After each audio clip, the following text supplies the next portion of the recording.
So first of all, good morning everyone, and thank you for coming here today and making today's public forum on the Buckley Street level crossing.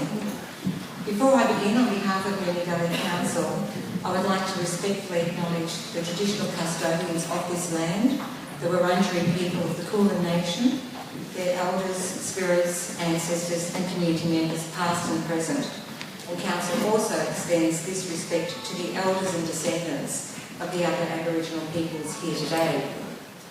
Moonee Valley is proud of its diverse community and acknowledges the contributions that all people make to this vibrant and inclusive municipality.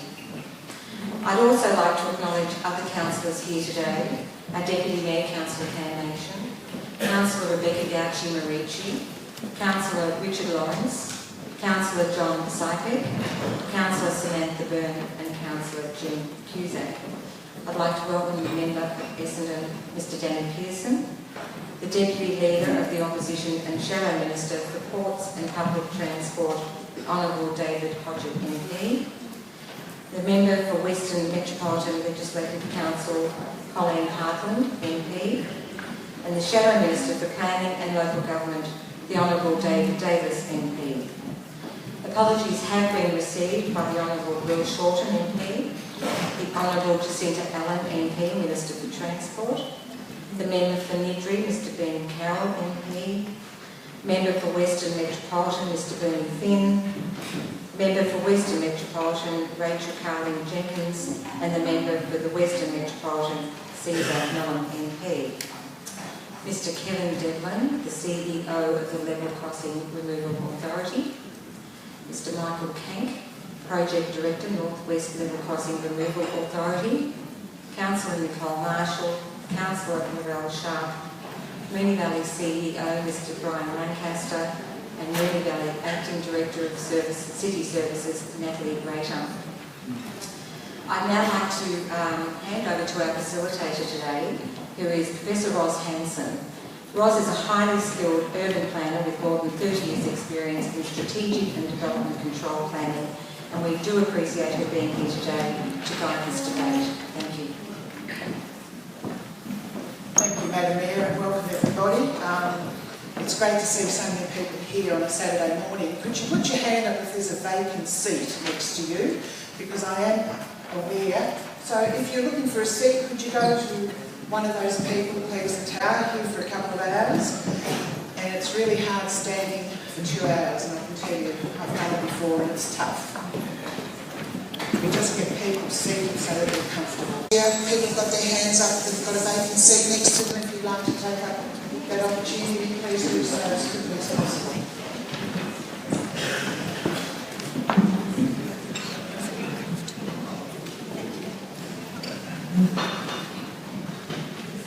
Okay, one more seat here, a couple more. All right, you put your hands down. Obviously, people are quite happy to stand. Okay, today we're here to discuss two options in particular in relationship to the level crossing project that the state government has committed itself to. As you know, the state government has set an agenda of getting rid of some 50 congested and dangerous level crossings across metropolitan Melbourne, and that process has commenced, of which one of those level crossing projects is the Buckley Street level crossing in Essendon.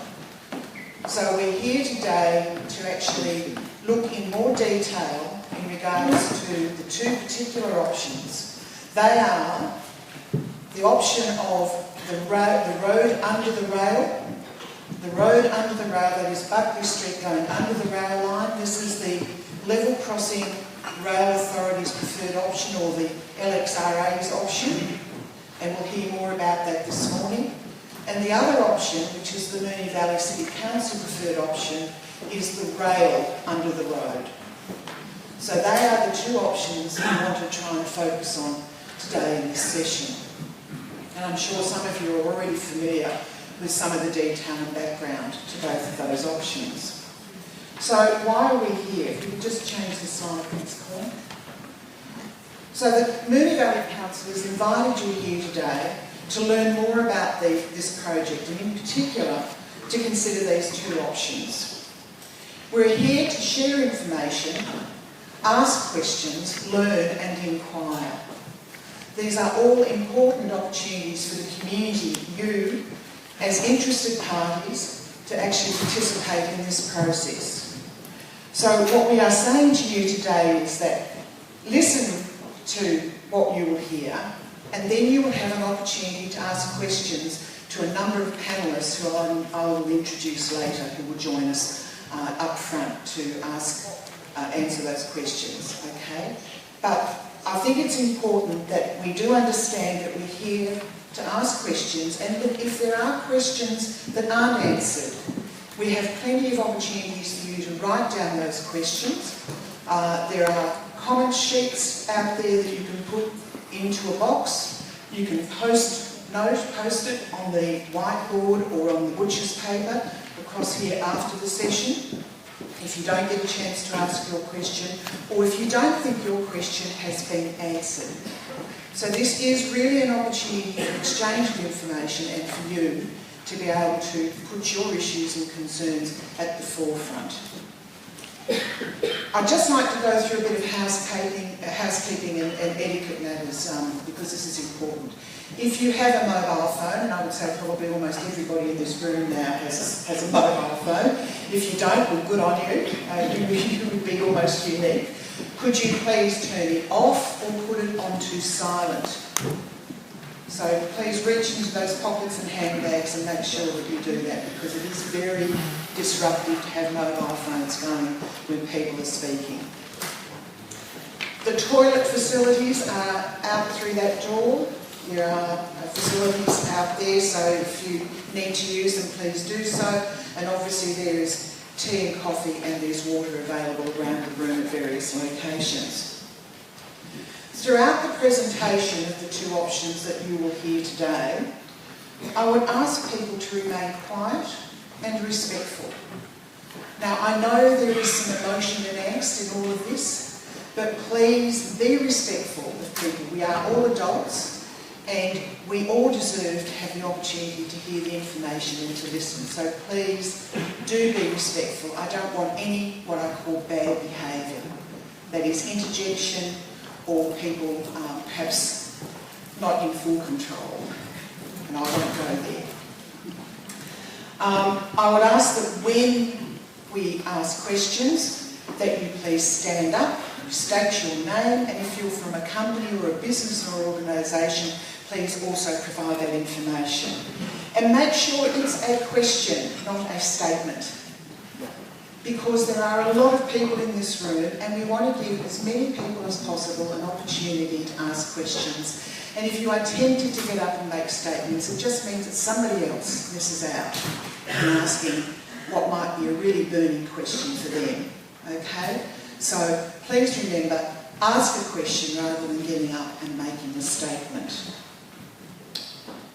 So have I made myself clear on this?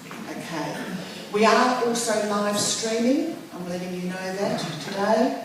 And I think that we'll try and keep to the time frame. We want to be out of here by midday, so at least you can go across and have some lunch and enjoy yourselves after this. Okay. What I'd like to do now is I'd like to invite Colin Harris from Moonee Valley City Council's Major Projects Unit and John Liston, Council's Senior Transport Officer, to take us through some planning background. And I'll do a mobile phone. Thank you. To take us through some planning background in regards to the Essendon Junction Activity Centre where the Buckley Street level crossing currently exists, and then to take us through the factual information that is out there on each of the options. Okay, so can I ask Colin and John to both take us through the presentation, which will go for about 15 minutes, and please, let's just listen. If you've got questions, write them down and keep them ready for the Q&A. Thank you.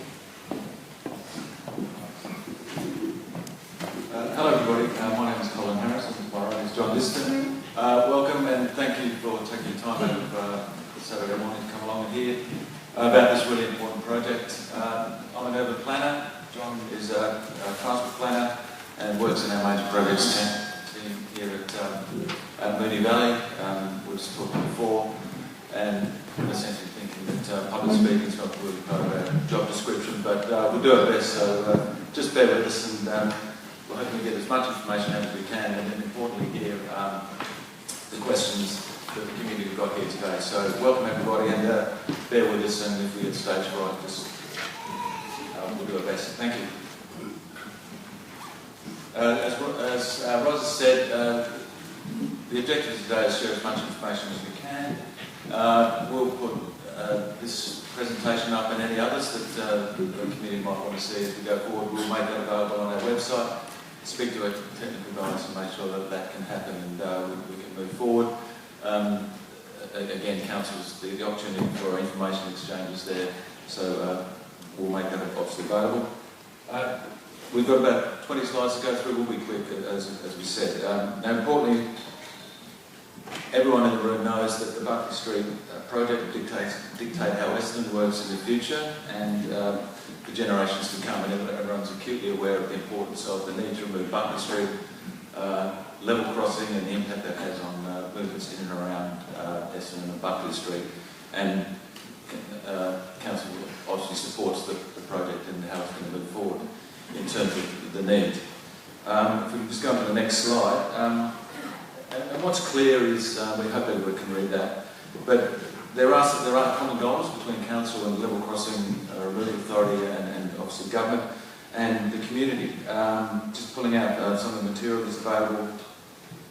Quite clearly, the common goals, and this is from the level crossing material, is that the state government and local government wish to develop local communities around Melbourne that are prosperous, safe, vibrant, great places to be. The Level Crossing Authority recognise that it's a project with significant infrastructure for Melbourne. As a major legacy project, it's critical that the best possible outcomes for transport networks achieved, and that all users benefit from the experience of better places, better public places, and the council's vision for Essendon is that the junction will be a great place to live and work, be a vibrant destination to visit with attractive streetscapes and a seamless transport interchange. Sorry? Now, clearly, the participants in the process such as this are clearly council, as a responsible planning authority for Essendon, the wider area, and responsible for long-term planning of the municipality. Level Crossing Authority, really important job to do, and getting on delivering level crossing removals as has been set out as the remit. The project proponent are responsible for construction, delivery, and pulling the right team together to do that. And as I said, they're really getting on doing that across Melbourne. We've got stakeholders in the community, which comprise the residents, many of you here today, traders, commuters who travel in and around Essendon, and the school students in and around, and obviously teachers. We've got state government agencies, we've got Vic Roads, PTV, we've got private bus operators there, we've got the Office of the Victorian Government Architect who have a role to play in these things, and we've also got the future generations. But people that aren't here now, this is a 1 in 100 year project, so this is where we are. We've also got the elected members who are here today.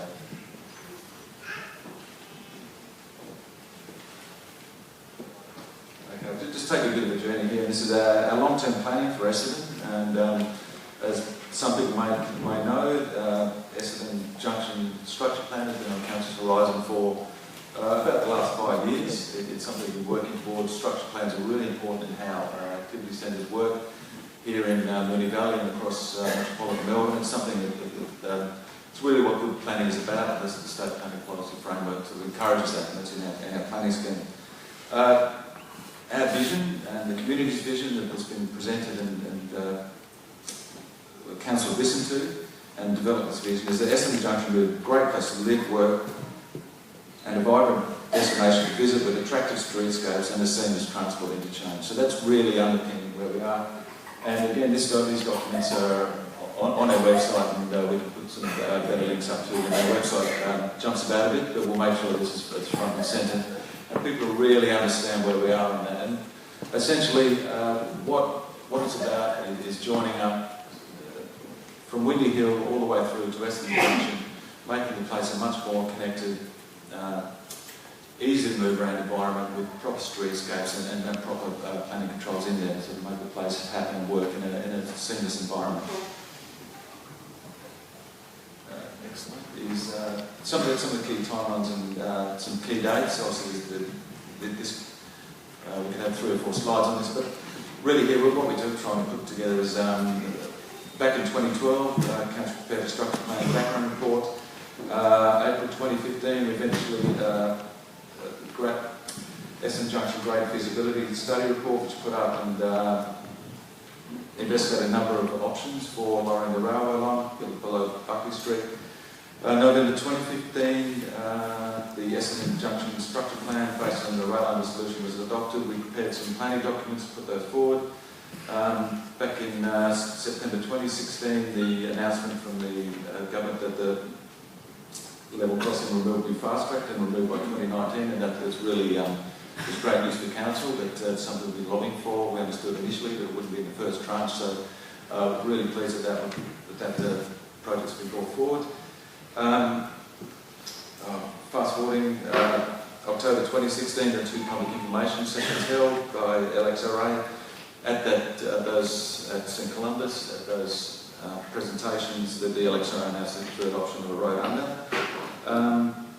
March, April 17, we did the draft traffic impact assessment delivered to council for comments. We understand now that in mid-2017 the information we're getting is that contracts will be awarded by LXRA for Buckley Street in a very short time frame from here. And in the future there'll be a Minister Standing Advisory Committee set up to consider the track IDO site. So, and just to be clear as well, we are still continuing to work with the Level Crossing Authority during this time on key aspects of whatever outcome is delivered.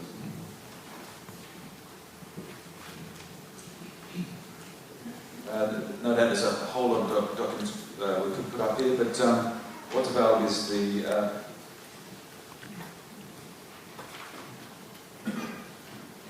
some of the key documents from the Level Crossing Authority, and quite rightly they've prepared an urban design framework. The documents there. Now that's available on the LXRA's website. Really important document, sets the framework for how planning, thinking and decisions will be made around level crossing movement all across Melbourne. So it's a really important document, and it's what does what it should do, sets clear parameters for how proposals should be considered. We understand from here a set of urban design guidelines for each location get developed and take forward further help guide the development of each individual crossing removal. At this stage, we're unaware of that being developed for Buckley Street, but when that becomes available, we'll be able to consider it. Within that document, quite rightly, the LXRA says some of the strategic objectives are to create a great network, great places, create great partnerships, and great engagement, and have obviously great people. And we obviously applaud that. Okay, I'm just going to hand over to.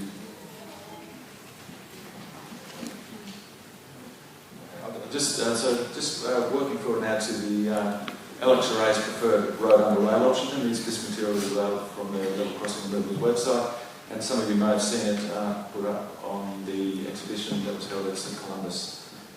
So this is it's not particularly easy to read on the diagrams here, but again it's on the website. It'll be on our website, and essentially what this does is a stylised diagram of what the road under option would look like. It's an artist's impression, and at this stage that's as much of an impression that we've got of what it looked like from a taximetric perspective. But what it does show is the railway line being kept at grade, road going under, service lanes along, and John will take you through this in a minute, service lanes along Buckley Street, and Buckley Street being narrowed from 4 lanes to 3, with 1 lane heading west and 2 lanes heading east. The other diagram on the right is the cross-section of what that diagram would entail. just pass over to John now. What the next slide show is what was on display at the level crossing exhibition events, and what that shows is the length of Buckley Street Road under and the various elements to that, through the two service lanes now. So I'll just pass over to John now, and John will take you through what's on display here, and the next slide will show some of the, as we understand, some of the traffic movements that may be affected, that will be affected by the road under. So I'll pass over to John now. Thanks, Colin. This diagram essentially shows the trench, or what would be the trench, the yellow and purple sections of the diagram, these areas of Buckley Street that will be lowered. There are service roads on the northwest, northeast, southwest and southeast sections of the road, which would facilitate access from the abutting roads such as Rose Street, Russell Street, Carlisle, Flower Street, etc.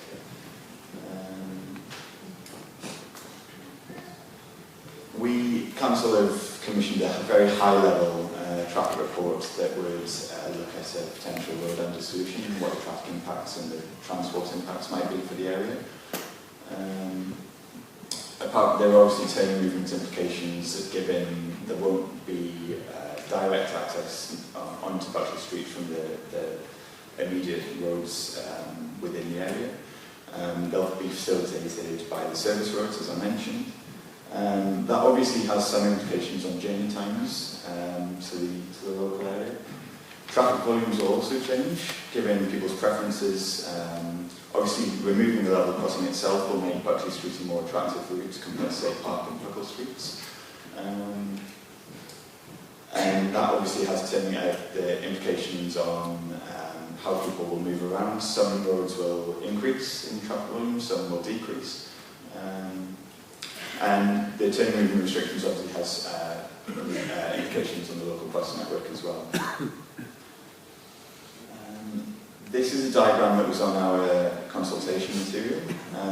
It's a bit tricky to understand, but essentially the red arrows are the movements that are no longer, so would be no longer able to occur directly onto Buckley Street.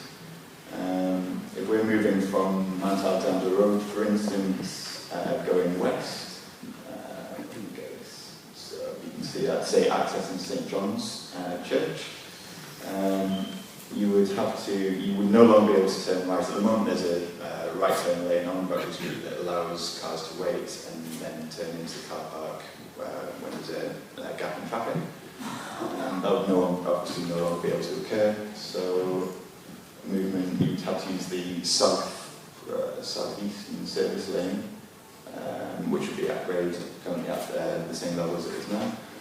You'd have to be able to turn right across adjacent to the railway line and then do another right turn to use the north-east service lane and get into the car park here.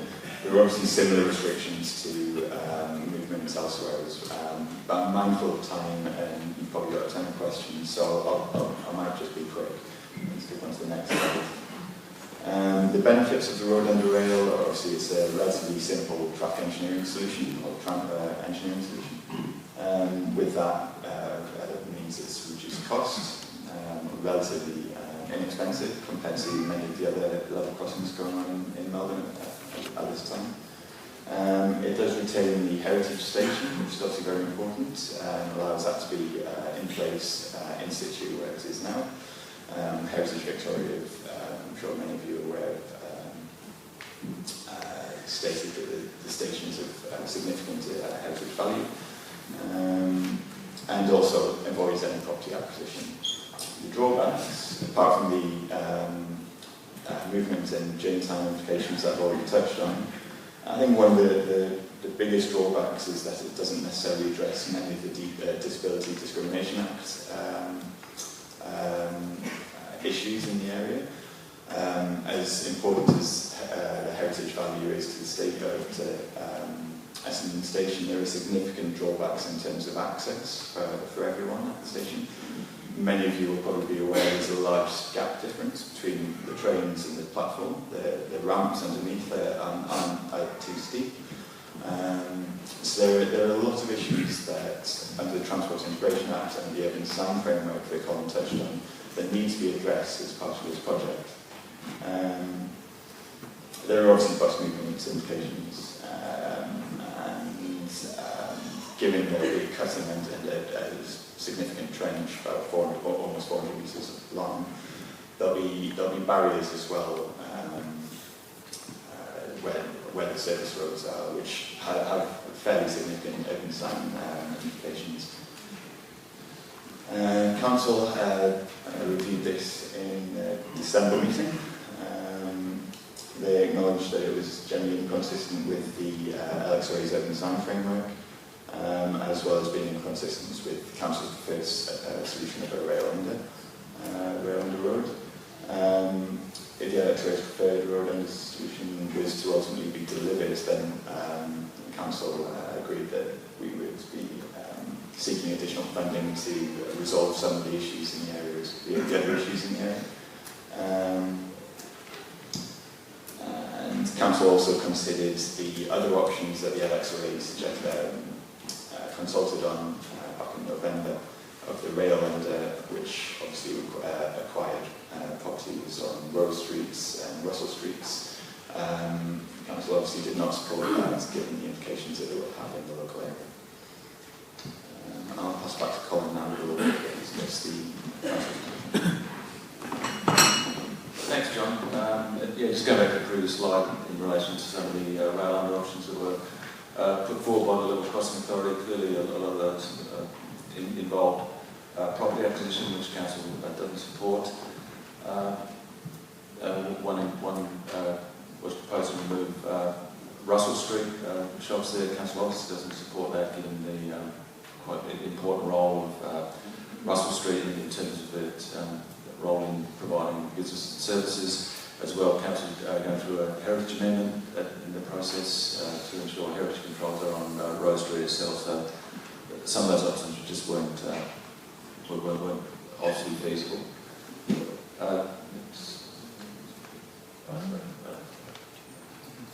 So what Council's done in terms of building on from our design, from the Essendon Junction structure plan and thinking through how the best way to make that work, and with Buckley Street removed, what would be the best way to deliver on the Essendon Junction structure plan, take the investment that's going to be given by the state government in removing Buckley Street double crossing, and see how best that we can get an outcome for Essendon that will last for generations. And the only way we can do that is, as we see it at this stage, is to drop the rail line underneath Buckley Street, allowing for a much better integration of both sides of the railway line than there at the moment. What that would ultimately look like, would be open to debate, or what occurs on a larger triangle there, but there's a myriad of different options that could be taken forward. A number of different things that need to be considered is what sort of buildings would go on there, how much car parking will be retained or need to be retained, what sort of things council and community would like to see, and obviously what is the cost of delivering this. Quite clearly something like this is much more expensive than the road under option, and that's been acknowledged by council and everyone involved in it. What it does do, the benefits of this the approach that council are seeking is not only does it remove Buckley Street level crossing, but it fixes the underpass at Mount Alexander Road. Also allows for a much better transport modal interchange. We've got 10 different bus lines operate down there. Again, we've got tram routes that go there that are currently less than satisfactory at the moment, and a lot of people around obviously live in Essendon, and you see the situation on Alexander Road up there at Grice Street, Shamrock Street with a tram line in the middle of Mount Alexander Road, where there's no safe level crossing to it. People have to run across 2 or 3 lanes of traffic to get there. So these are the things that we take thinking forward as the generations. It's a project for generations to come.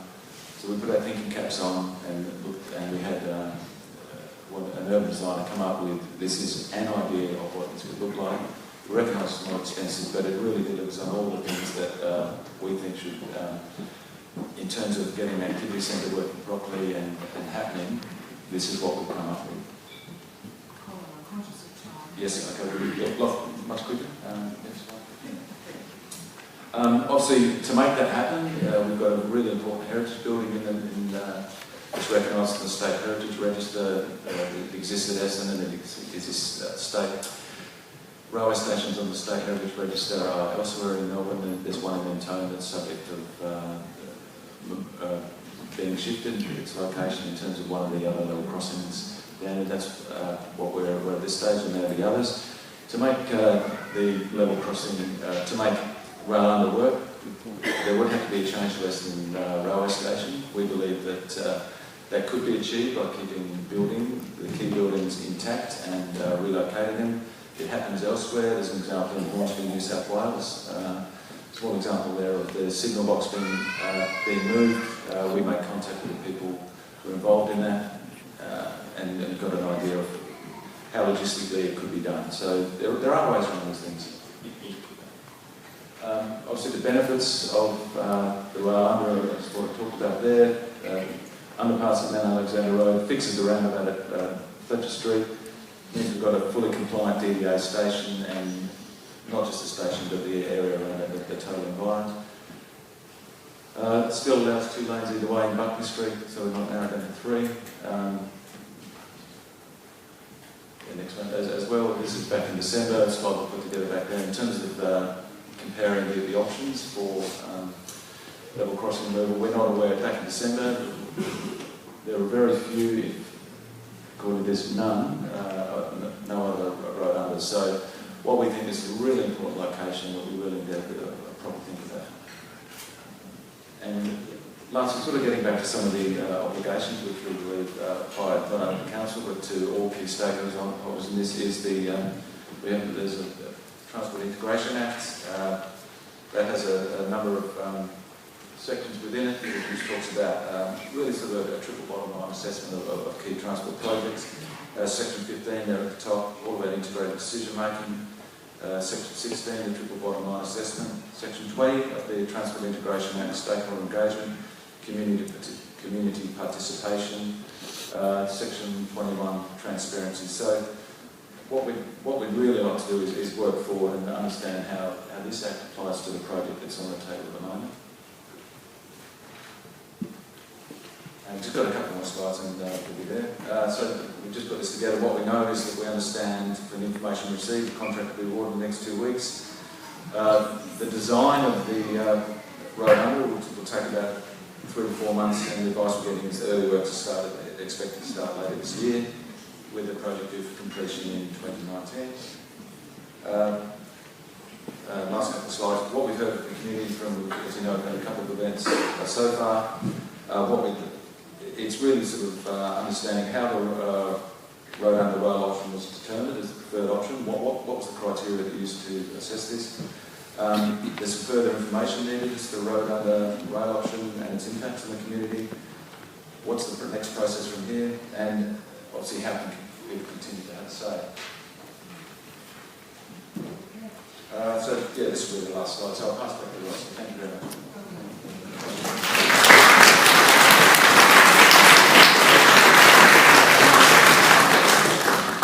Okay, so hopefully you've got some information about each of the options, and this will then hopefully provide a basis for you to pose questions to our panel. And I'd now like to invite our panel members up to the platform. Of course, the Mayor of Moonee Valley City Council, Councillor Andrew Serace.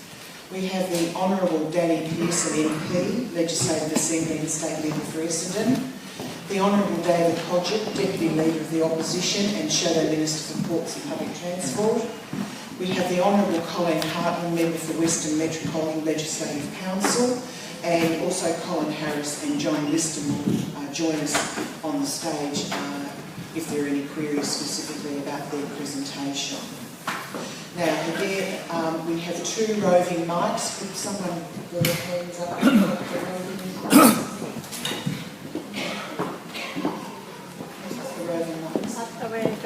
Okay, all right, we will have 2 roving mics, okay.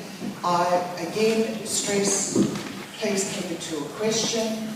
Please stand up, state your name And if you're from a business, a company, a community group or a resident, please let us know who you are. And if you want to direct your question to any one of the panellists, please indicate who you are directing your question to. And again, keep it as a question, not as a statement, if you can, please. All right, I'm now going to open it up for Q&A. And we have a man at the back there in the tartan shirt, right at the back. He's very quick off the mark.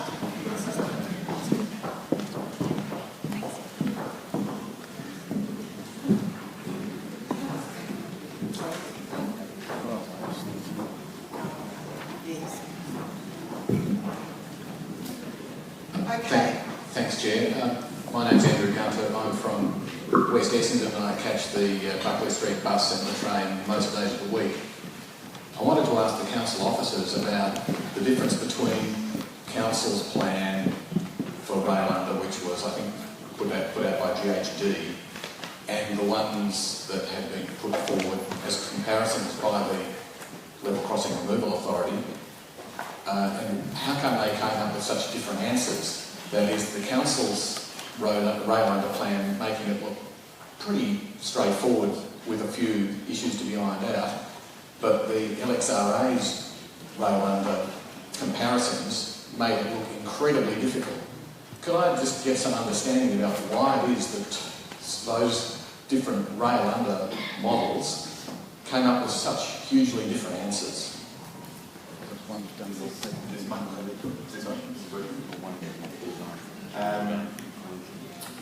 The main stumbling block, I guess, is the station itself and the heritage value that Heritage Victoria presents. Council see that it's not a movable object. It's happened elsewhere. We can potentially relocate it. The differences between the two, Council's option and the LXRA's option, is that the LXRA are keeping the station where it is, and the Council can consider that we could potentially relocate the station, as has been suggested in Mentone, as has happened elsewhere in New South Wales. And it can be used, we're not proposing to demolish it or anything like that, but suggesting that it's able to be relocated somewhere and potentially used as something else. And then we can build a station that's actually fit for the 21st century and not require any properties on Rose or Russell Street. So the station itself is the main issue. Okay, in the front here, yes. Perhaps here, and then we have one over here, so we can keep it rolling. Thank you. Again, your name, please. Thank you. Gino Potenza, I'm a resident and I run a legal practice out of Avondale Heights. It's a question for Mr. Danny Pearson as a state member for Essendon. It's a two-part question, Danny. Question, why was consultation only commenced in late October and November when expressions of interest appeared to have already been released in September of 2016? And the important question is, with the contract being awarded in just 2 weeks, why has there been so little opportunity for real consultation with the people in the city of Moonee Valley about a proposal being pushed by this Labor government which has been presented to us as a fait accompli?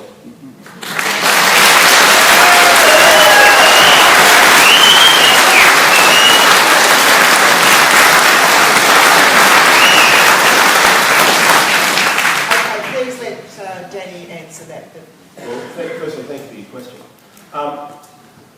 We were elected in 2014, and the promise was to remove 50 of our most dangerous level crossings. Buckley Street was one. Now, what we had to do as a government, and what the LXRA did as the responsible authority to remove those level crossings, is to look at each individual level crossing and look at the different options. And that required us to think about saying, all right, well, is it road under, rail over, rail under, and that took some time to look at developing some of those options. Those options, you're right, were presented at St Thomas for an initial consultation phase. And that was for us to say, well, look, we've spent some time looking at this and working at this, and we think that the way forward is road under rail for these reasons, for these obvious reasons. But we want to hear from you. And since that time, we have been consulting with the community. I've met with many members of the community. The LSRA have had a series of engagements with the community to try and start engaging about how this solution will be implemented. Running separately to that was rather than just go out